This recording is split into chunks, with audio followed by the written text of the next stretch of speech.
defending. I think it's like.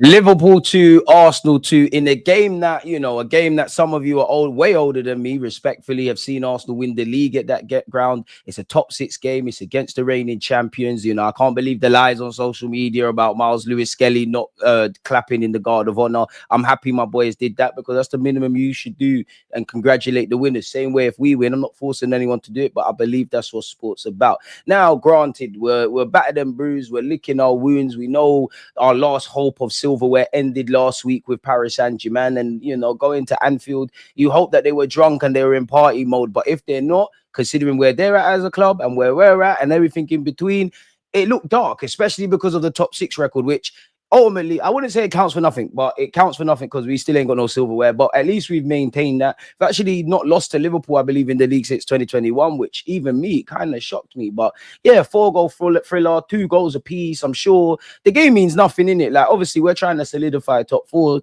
Well, our position of second at the very least. And you saw Newcastle, if I remember correctly, do something against Chelsea. So that helped us. If you can't win, don't lose. It can get a lot worse, even though you could argue it can't get any worse here.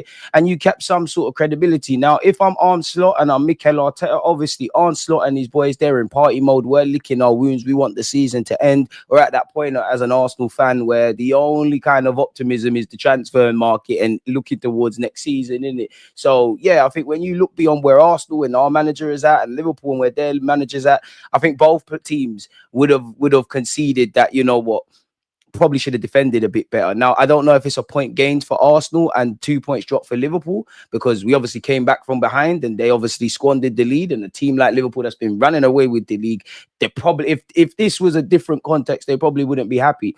I must admit, you know what? Obviously, I didn't watch the game in real time. I've caught up. I had to do some things, people. So I apologize for this being late, innit? And, I make up for it with the work rate. Obviously, when I was going about my business, I was browsing and looking and seeing what Mikel Arteta was saying and everyone was saying. I must admit, the manager, I felt he was a bit harsh, especially on the first 20 minutes, and harsh on our performance in general. Maybe it's frustrations boiling and spilling over, but there's been games where I think we've played a lot worse, and the manager has not sounded as angry as that. And I think when I watched it again, the manager's the manager. He's allowed his opinion. Me as an armchair expert, I'm allowed mine. He's obviously getting paid the big bucks, and I want him to not necessarily be happy. But I did think he was a bit harsh on that. I feel the first 20 odd minutes just before Liverpool scored, I think they were quite even. We had a couple of chances. I think we pressed well. Partey pinched the ball between him and Trossard. Didn't go in the back of the net. Saka had an opportunity 3 minutes into the game. We all know the scoring in the 3rd minute can change games. Going back to the first leg against PSG, thought he could have taken his chance. I wouldn't quite say it was end to end, but I think both teams, there was a bit of gaps and they were cutting us on the transitions early. Like, if I draw for my notes, people, as I said, courtesy of Odegaard, I don't want to get excited, but you see, I think Odegaard's performance, and again, I watched the 90-minute game again, and obviously his shot led to Merino before Merino got sent off, obviously nicking the game for us, nicking a point for us. But I think Odegaard, I don't want to say he's back, but I think Odegaard, that was the first time he looked a bit free. I mean, no pressure. Is there a coincidence? But yeah, man, I think it was kind of end to end. There was chances for both teams. I think David Raya saved us in the 7th minute. There was a sweeping move from Liverpool, and had Raya not saved us, we would have been in trouble. I think the first 10 minutes was kind of end to end. I think both teams, especially us, because I only care about Arsenal, had half chances.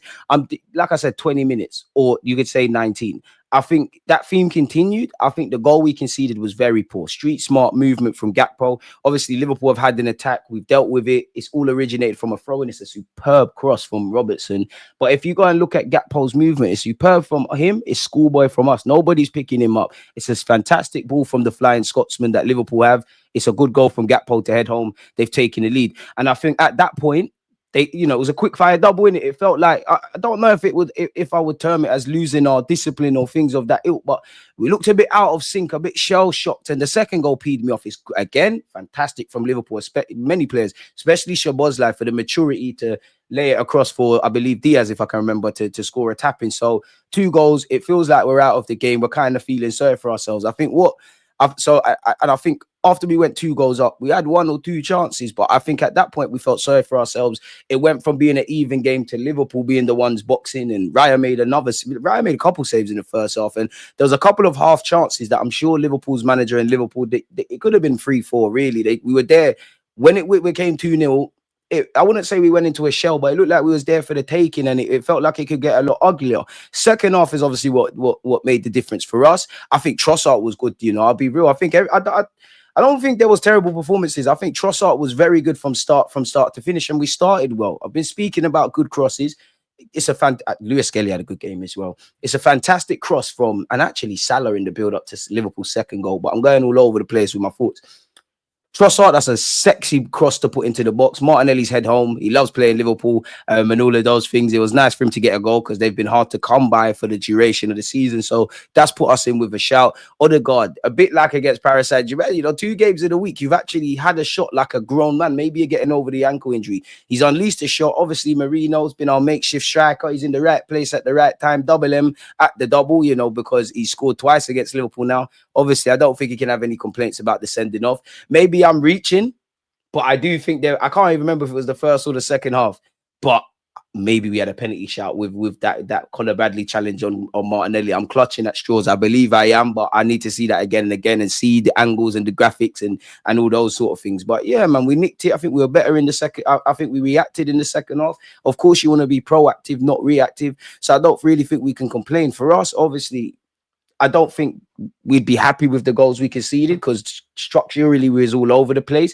I don't think we took our half chances in. I'd say the first 10 minutes probably the most even, really. And I think we're very fortunate to go into half time with not 3, 4, maybe even 5. Liverpool, I'm sure that they probably would have reckoned they got more goals. So I think we recovered well. We nicked it. Obviously, if you offered me a point against Liverpool before the game, I would have taken it. Obviously, it's disappointing to have to chase the game again. And you lot know I say it every year, man. I want to win at Anfield. And I guess it's another year or season that isn't going to happen, man. But it is what it is. I believe we've got Newcastle on Sunday at the Emirates, our last game of the home game of the season. So what's that?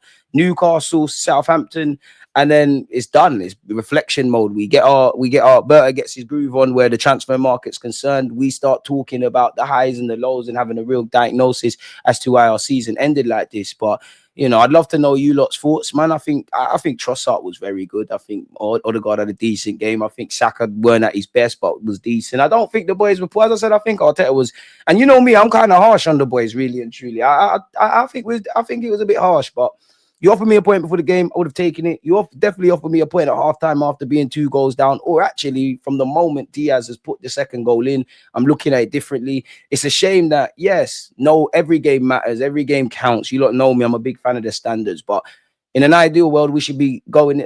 If I was Liverpool, I wouldn't care for this, but we should be going into this game. Whoever wins this or loses this is where the title's decided. So it's all a learning curve. We're at where we're at this season. That's all I've got to say, man. Let me know your thoughts.